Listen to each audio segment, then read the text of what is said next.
مرکز کی شان و شوکت احمد رضا کی رنگت، علم و ادب کا دھارا ہے جامعہ ہمارا، علم و ادب کا دھارا ہے جامعہ ہمارا۔ بسم اللہ الرحمن الرحیم۔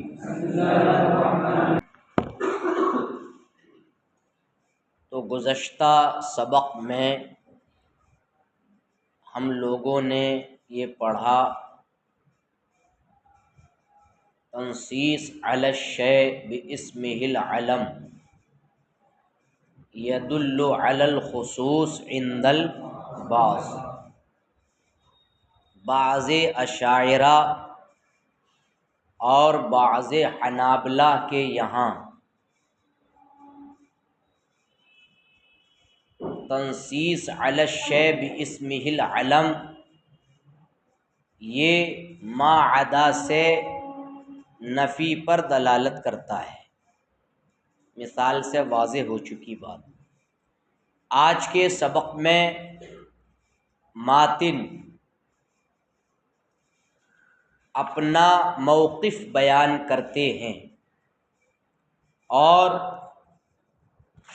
دوسرے لوگوں کا رد بلیغ کرتے ہیں۔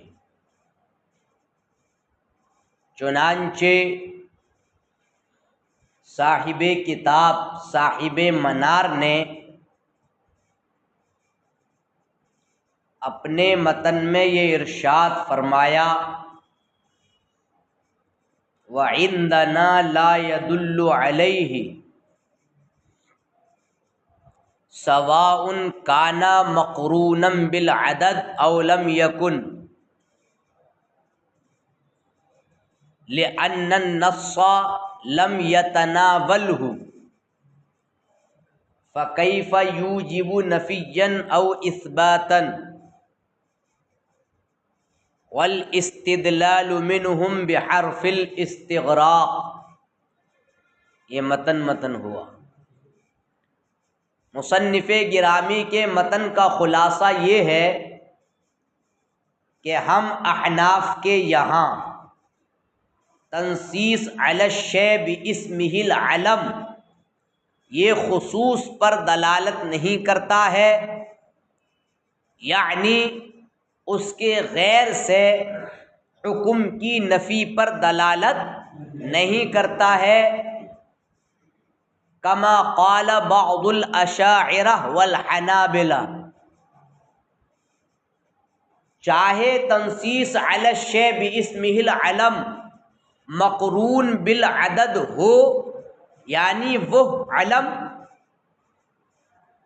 کسی شے پر اس کے اسم علم کے ساتھ اس کے ذریعہ اگر صراحت کے ساتھ اس پر کوئی حکم لگایا گیا ہے تو چاہے وہ مقرون بالعدد ہو یا نہ ہو، مطلقاً عند الاحناف تنصیص علی الشیء باسمہ العلم لا يدل علی الخصوص عندنا۔ سمجھ میں آ رہی ہے بات؟ اچھا، سواء کان مقرونا بالعدد او لم یکن، یہ متن کیوں رکھا اس کی وجہ بھی بتائی جائے گی۔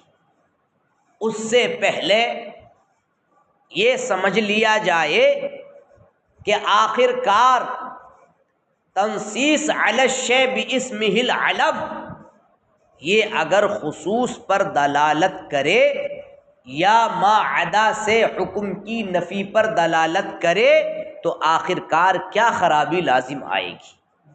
تو شارح ملا احمد جیون رحمہ اللہ تبارک و تعالی نے یہ فرمایا کہ اگر یہ مان لیا جائے جیسا کہ کچھ لوگوں نے مانا کہ تنصیص علی الشیء یہ خصوص پر دلالت کرتی ہے، تو اگر یہ ہم بھی مان لیں تو ہمارے ماننے کی بنیاد پر اگر اس کو تسلیم کر لیا جائے تو اب قرآن حکیم میں ایک مقام پر آیا ہے محمد الرسول اللہ صلی اللہ علیہ وسلم، آیا کہ نہیں آیا؟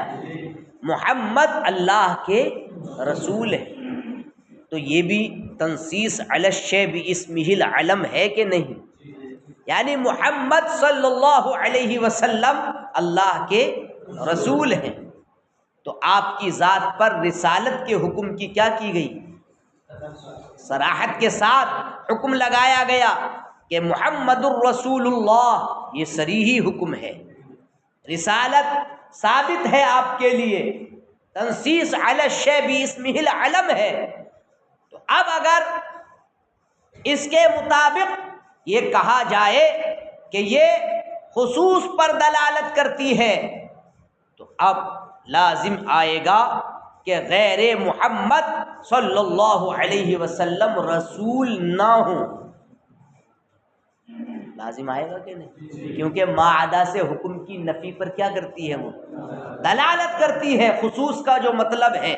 اب لازم آئے گا کہ ان کے سوا رسول نہ ہو، حالانکہ آپ کے علاوہ بھی کیا ہیں؟ رسولان عظام ہیں، تشریف لائے ہیں قوم کی ہدایت کے لیے، اللہ کی طرف بلانے کے لیے، اللہ تبارک و تعالی کے پیغام پہنچانے کے لیے رسولان عظام کیا تشریف لائے ہیں۔ قرآن حکیم میں وَإِن يُكَذِّبُوكَ فَقَدْ كُذِّبَتْ رُسُلٌ مِّن قَبْلِكَ، اے محبوب صلی اللہ علیہ وآلہ وسلم، اگر یہ آپ کو جھٹلاتے ہیں تو غمزدہ نہ ہو، فَقَدْ كُذِّبَتْ رُسُلٌ مِّن قَبْلِكَ، رسول پر جو تنوین ہے برائے تعظیم بھی ہے کہ آپ سے پہلے بہت سارے رسولان عظام کو، بڑے بڑے رسولان عظام کو جھٹلایا جا چکا ہے، تو قرآن ناطق ہے اس بات پر کہ آپ کے علاوہ بھی رسولان عظام ہوئے، تو یہ بحکم قرآن آپ کے علاوہ کا سمجھے رسول ہونا ثابت ہے کہ نہیں؟ اب جناب اگر تنصیص علی الشیء باسمہ العلم کے حکم کو مان لیا جائے جیسا کہ بعض لوگوں نے مانا، تو خرابی لازم آئے گی کہ آپ کے علاوہ کوئی رسول نہ ہو، اور آپ کے علاوہ کا رسول نہ ہونا ذالک کفر، یہ کیا ہے؟ کفر ہے اور کذب ہے، سمجھے کہ نہیں؟ اس بنیاد پر مطلب یہ ہے کہ اس خرابی سے بچنے کے لیے ہم حنفیوں نے کہا کہ ایسا نہیں ہے، چاہے وہ عدد سے ملا ہوا ہو یا عدد سے ملا ہوا نہ ہو۔ اس متن میں بھی کچھ انسانوں کا رد کیا گیا ہے، توجہ کی ضرورت ہے ذرا۔ اصل میں بعض شافعیہ اور امام طحاوی ہیں، اس میں امام طحاوی جنہوں نے شرح معانی الآثار اور بہت ساری کتابیں تحریر فرمائی ہیں، تو بعض اصحاب شافعیہ اور امام طحاوی یہ حنفیہ سے ہیں، اور بعض حنفی بھی ہو گئے، بعض شافعی اور بعض حنفی، یعنی ان دونوں نے، کچھ شافعی اور حنفی صاحب نے یہ کہا ہے کہ اگر وہ عدد سے ملا ہوا ہے، علم کس سے ملا ہوا ہے؟ یا اس میں جنس یا علم دونوں میں سے جو بھی اگر وہ عدد سے مقرون ہے، تو اب ایسی صورت میں انہوں نے یہ کہا کہ تب تو ما عدا سے حکم کی نفی پر دلالت کرے گا، سمجھے؟ اس لیے کہ اگر عدد سے ملا ہوا ہو اور تب بھی ما عدا سے حکم کی نفی پر دلالت نہ مانے، تو بعض اصحاب شافعیہ اور بعض احناف یہ کہتے ہیں کہ عدد کا فائدہ باطل ہو جائے گا، عدد کا فائدہ باطل ہو جائے گا، اور اس کو بطلان سے بچانا ضروری ہے، اور بطلان سے اسی وقت بچا جا سکتا ہے جبکہ اگر وہ مقرون بالعدد ہو، تب ہم یہ مانیں کہ یہ ما عدا سے حکم کی نفی پر کیا کر رہا ہے؟ دلالت کر رہا ہے۔ مثال سے سمجھو ذرا، حدیث رسول صلی اللہ تعالی علیہ وآلہ وصحبہ وبارک وسلم میں ارشاد فرمایا گیا، خمس من الفواسق یقتلن فی الحل والحرم، الحداد والفارہ والکلب العقور والحیہ والعقرب، یہ چیزیں ذکر کی گئی ہیں 5 چیزیں ایسی ہیں کہ اگر وہ حل میں مل جائیں تب بھی انہیں قتل کر ڈالو، اور حرم میں مل جائیں تب بھی مار ڈالی جائیں، یعنی حرم میں ہے تب بھی ان کو قتل کر دیا جائے، اور حل میں ہے تب بھی ان کو۔ ان میں سے ایک ہے چیل۔ چیل تو سب جانتے ہوں گے، بہت اونچی اڑان اڑتی ہے، سمجھے، اس کو مارنے کا حکم ہے۔ اور دوسرا الفارہ، کیا ہے اس کا معنی؟ چوہیا یا چوہا، دونوں مراد ہیں۔ تو یہ 5 چیزیں فواسق سے ہیں۔ چوہیا بھی فاسقہ ہوتی ہے، چوہیا بھی کیا ہوتی ہے؟ آپ نئے کپڑے رکھ دو اور اگر چوہے کو موقع مل جائے تو کیا کر دے گا؟ ایسا نقشہ بنا دے گا کہ ٹیلر کوئی بھی، مطلب دنیا کا ٹیلر اس کو جوڑ نہیں پائے گا، ایسا دائرہ کھینچ کر لائے گا، کٹنگ اس کی طرح کوئی کرتا ہی نہیں ہے۔ سمجھ میں بات آئی کہ نہیں؟ ایسے ہی چوہیا کا حال ہے۔ تو چوہیا یا چوہا بہت نقصان کرتے ہیں، اور بڑی بڑی نئی چیزوں کو وہ کیا کر دیتے ہیں؟ کاٹ دیتے ہیں۔ میں نے بھی بڑی آن بان شان کے ساتھ ایک صدری سلائی تھی، کافی مہنگی تھی۔ اب جناب ہوا کیا، ہم چوہا تھا گھر میں ایک، اور ہاتھ آتا نہیں ہے، بہت فاسٹ دوڑتا ہے، پیچھے دوڑو تو وہ آتا ہوتا نہیں ہے، بہت مشکل سے اگر چوہے دان لگا دیا گیا تو چوہے دان میں چوہا پھنستا ہے، اور اس کے بعد پھر اس کو مارا جاتا ہے۔ تو نئی مطلب صدری وہ پوری کی پوری اس نے ایسی جگہ سے نقشہ بنایا کہ نہ ٹیلر اس پر رفو کر سکتا تھا، اور نہ اس کو مطلب یہ ہے کہ ہم لوگ صحیح کر سکتے تھے۔ تو یہ حال ہے چوہا اور چوہیا کا۔ اور پھر الکلب العقور کہا گیا، جس کو علاقائی اور عرفی زبان میں کہا جاتا ہے بورانہ کتا۔ ارے کہتے نہیں آپس میں کہ بورا گیا ہے بالکل۔ تو جو کتا کلب عقور، پاگل کتا، بھاگتا ہی رہتا ہے وہ سر ہلا کر کے، رکتا نہیں ہے وہ پاگل کتا، اس کی پہچان یہ ہے وہ ایک جگہ ٹھہرے گا ہی نہیں، بھاگتا رہے گا۔ یہاں کس کو کاٹا، چلو آگے، سمجھے کہ نہیں، آگے دوسرا ملا اس کے منہ مارا، بھاگتے رہو اور کاٹتے رہو۔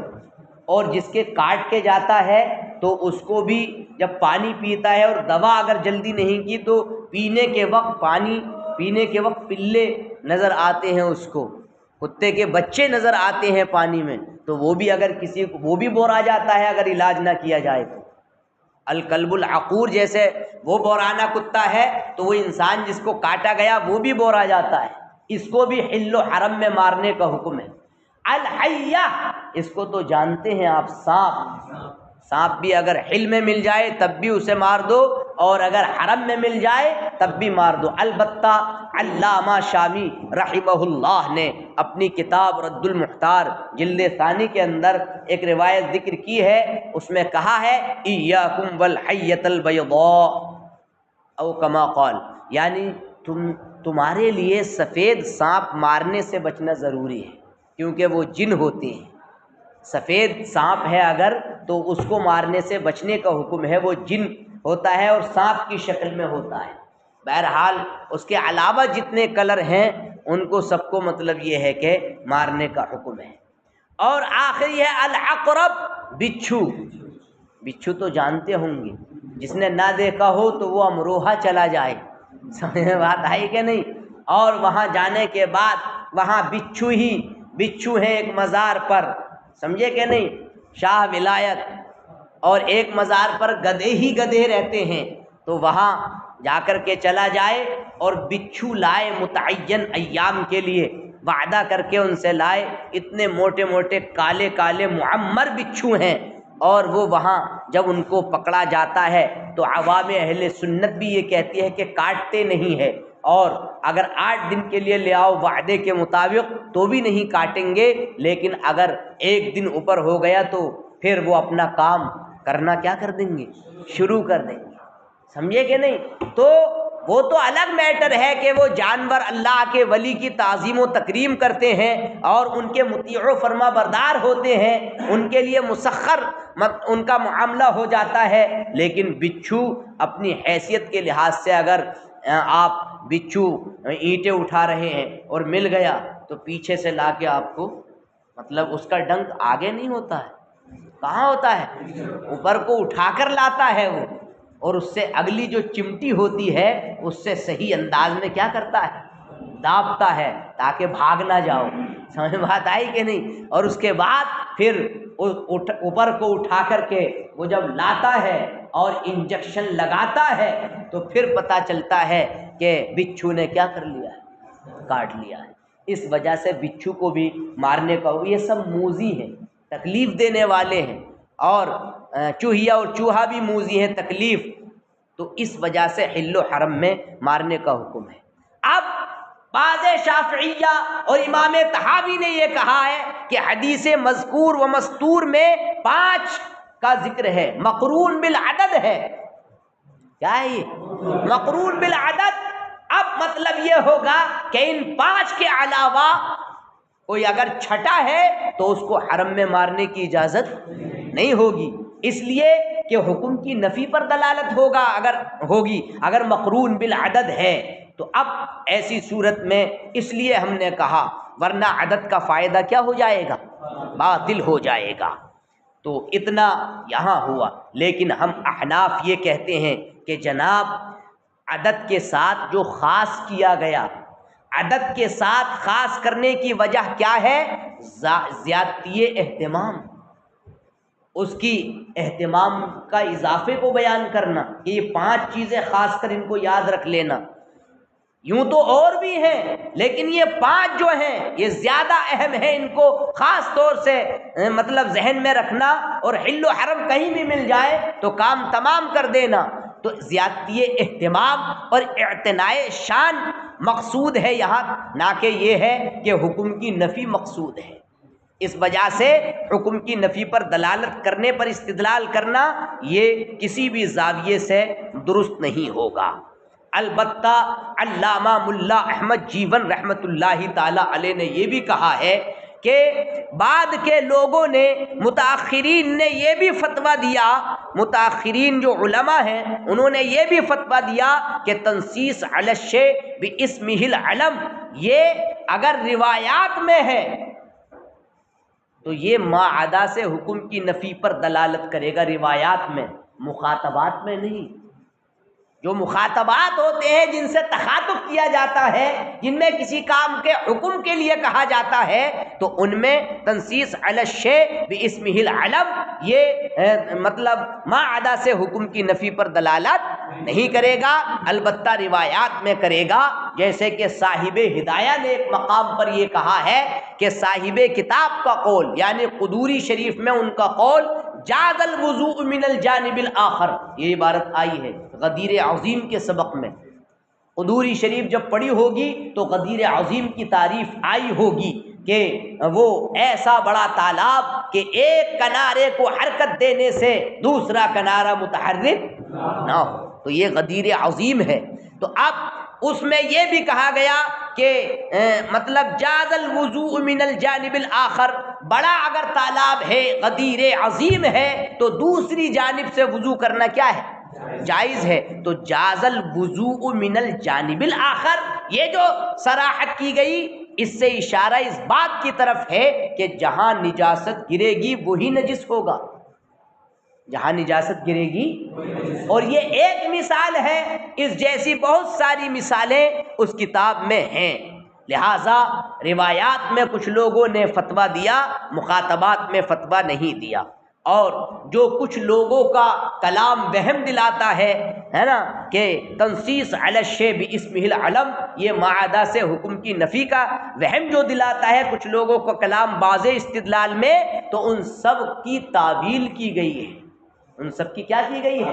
جہاں جہاں بھی ما عدا سے حکم کی نفی پر دلالت سمجھ میں آ رہی ہے، یا ان کا کلام مطلب یہ ہے کہ وہم دلا رہا ہے کہ شاید تنصیص علی الشیء باسمہ العلم یہ ما عدا سے حکم کی نفی پر دلالت کرتا ہے، تو ساری کی ساری چیزیں وہ مؤول ہیں، ان کی کچھ نہ کچھ اس مقام پر تعویلات میں سے کوئی تعویل کی گئی ہے۔ لہٰذا اس کے لیے ملا احمد جیون نے کہا اس کے لیے ہوشیار ہو جاؤ، آگاہ ہو جاؤ، وہ ایسے ہی نہیں ہے، کچھ نہ کچھ ان کی کیا کی گئی ہے.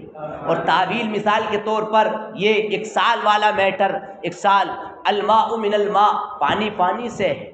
تو اب مطلب یہ ہے کہ پانی پانی سے ہے، یعنی اگر منی مطلب یہ ہے کہ نظر آئے اور منی کا خروج ہو جائے تو غسل واجب ہوگا. لیکن اگر 1 سال ہے تو عند الاحناف تب بھی غسل کیا ہوگا؟ واجب ہوگا، اس لیے کہ التقاء ختانین اس کا سبب ہے. اور حدیث شریف میں بھی آیا ہے اذا التقى الختانان وغابت الحشفہ وجب الغسل انزل او لم ينزل. جب 2 ختان باہم ملاقات ان کی ہو، وغابت الحشفہ، اور حشفہ چھپ جائے، تو اب وجب الغسل، اس پر غسل کیا ہو جائے گا؟ انزل او لم ينزل. تو وہ 1 سال والی صورت یہ اس طریقے سے اس کی تعویل کی گئی کہ دوسری روایت کے اندر یہ صراحت ہے انزل او لم، اس کی تائید اس سے بھی ہوتی ہے. تو جہاں جہاں یہ بات آتی ہے، وہم ہو رہا ہے، وہاں کچھ نہ کچھ کیا کی گئی ہے. یہ ہے، سمجھ میں آئی بات؟ دیکھیے ملائیں ذرا، اتنا ملائیں. وَعِندَنَا لَا يَدُلُّ عَلَيْهِ، اور ہمارے نزدیک اس پر دلالت نہیں کرے گا، یعنی ما عدا سے حکم کی نفی پر. وَإِلَّا يَلْزَمُ الْكُفْرُ وَالْكِذْبُ، ورنہ تو اللہ تعالیٰ کے ارشاد محمد الرسول اللہ کے اندر کفر اور کذب لازم آئے گا. لِأَنَّهُ يَلْزَمُ أَلَّا يَكُونَ غَيْرَ مُحَمَّدٍ رَسُولًا، اس لیے کہ لازم آئے گا کہ غیر محمد رسول نہ ہو. وَذَلِكَ كُفْرٌ وَكِذْبٌ، اور یہ کیا ہے؟ کفر ہے اور کذب ہے. سواء كان مقرونا بالعدد او لم يكن، چاہے وہ عدد سے ملا ہوا ہو یا عدد سے ملا ہوا نہ ہو.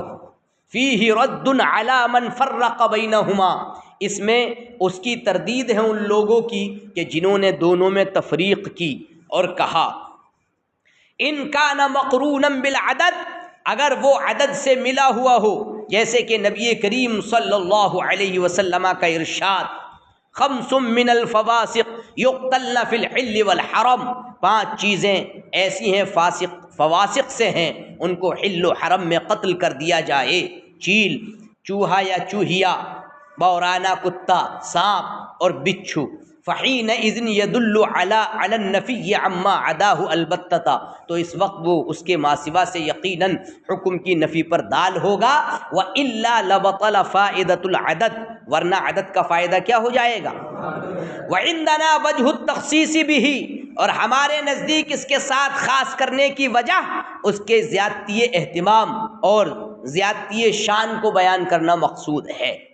وَنَحْوِ ذَلِكَ، اور اس کے مثل اور بہت ساری چیزیں بیان کرنا مقصود ہے. وَلَكِنْ أَفْتَى الْمُتَأَخِّرُونَ، لیکن بعد کے لوگوں نے یہ فتویٰ دیا کہ تنصیص علی الشیء باسمہ العلم، یہ ما عدا سے حکم کی نفی پر دلالت کہاں کرتا ہے؟ روایات میں، دون المخاطبات، مخاطبات میں نہیں. کما قال صاحب الہدایہ، جیسا کہ صاحب ہدایہ نے کہا کہ ان کا قول کتاب میں، کتاب سے مراد کیا ہے؟ ہاں، جاز الوضوء من الجانب الآخر، کہ ان کا قول کتاب میں کہ وضو جانب آخر سے جائز ہے.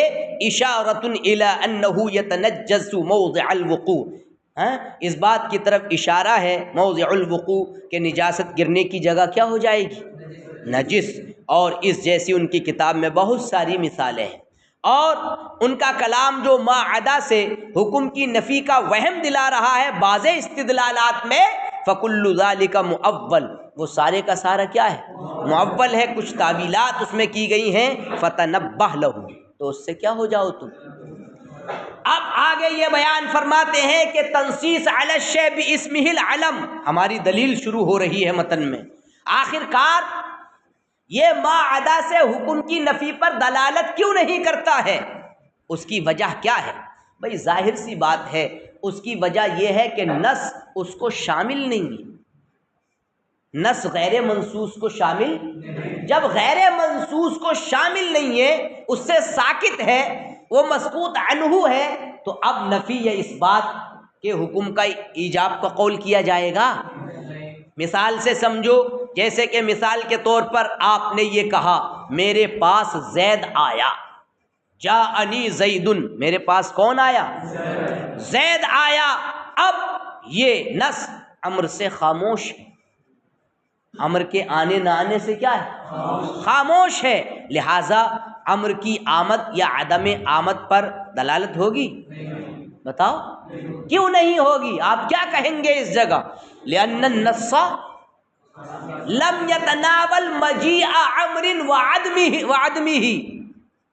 وعدم مجيء امر، یعنی اس لیے کہ نص امر کے آنے اور امر کے نہ آنے کو شامل، تو جب وہ شامل نہیں ہے، مسکوت عنہ ہو گیا امر کی آمد عدم آمد کا معاملہ، تو پھر نفی اور اس بات کے طور پر حکم پر دلالت کرے گی وہ چیز؟ نہیں کرے گی۔ اس بنیاد پر ہم نے یہ کہا۔ اب تخصیص کا فائدہ کیا ہے؟ تخصیص کا فائدہ یہ ہے کہ اس میں استنباط کرنے والے غور کرتے ہیں اور حکم کو اس کے غیر میں قیاس کے ذریعے ثابت کرتے ہیں اور اجتہاد کا درجہ پا لیتے ہیں۔ مطلب تخصیص کا فائدہ، جو لوگ تخصیص کا قول کرتے ہیں خصوص پر دلالت کرتی ہے، تو وہ یہ کہتے ہیں کہ ان کا فائدہ یہ ہے کہ وہ استنباط کرتے ہیں مسائل اور اس کے حکم میں غور کرتے ہیں، علت اگر پائی جا رہی ہے تو وہ تعدیہ کرتے ہیں اور درجہ اجتہاد کو پا لیتے ہیں۔ تو یہ ہماری دلیل ہے۔ دیکھیے، لأن النص لم يتناولہ، اس لیے کہ نص اس کو شامل نہیں ہے۔ فکیف یوجب نفیا او اثباتا، تو کیسے نفی یا اس بات کا موجب ہوگا؟ اے لا يدل علی المسکوت عنہ اصلا، یعنی مسکوت عنہ پر بالکل بھی دلالت نہیں کرے گا، تو اب پھر کیسے حکم کا ایجاب کرے گا نفی اور اس بات کی حیثیت سے؟ فَإِذَا قُلْتَ، جب آپ کہو گے جاءنی زید، میرے پاس زید آیا، فقد سکت عن امر، تو امر سے وہ خاموش رہی، فلا يدل علی نفیہ و اثباتہ، تو اس کی نفی اور اس بات پر دلالت۔ وفائدۃ التخصیص، اور تخصیص کا فائدہ یہ ہے ان یتأمل المستنبطون فیہ، کہ اس میں استنباط کرنے والے مطلب کیا کریں؟ غور کریں۔ فیثبتون الحکم، اور حکم کو اس کے غیر میں قیاس کے ذریعے ثابت کرتے ہیں۔ وینالون درجۃ الاجتہاد، اور اجتہاد کے درجے کو کیا کر لیتے ہیں؟